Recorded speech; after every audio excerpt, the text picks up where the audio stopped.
কই গো, আমরা না আর গরিব থাকবো না, এবার আমরা বড়লোক হয়ে যাব। আমাদের কাছে বড় বড় বাংলো থাকবে। আমি না একটা ব্যবসা শুরু করেছি। হ্যাঁ, তা কি ব্যবসা শুরু করেছো তুমি? আরে আমাদের পাকা রাস্তায় চাউমিনের দোকান খুলেছি। কি হলো, মুখটা কথা আলুর মতন করছো কেন? আরে ওই চাউমিনের দোকান করে কে বড়লোক হয়েছে?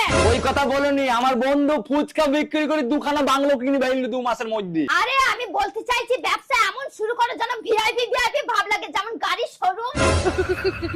তুমি শুধু ভাবো তোমার 5খানা গাড়ির শোরুম, বলতে আমার কত ভালো লাগবে যে আমার স্বামীর 5খানা গাড়ির শোরুম আছে।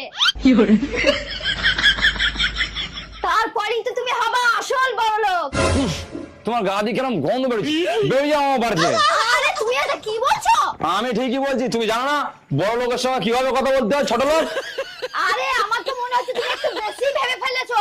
আমি একটু পরে আসছি। হ্যাঁ, যা যা যা। আর আসার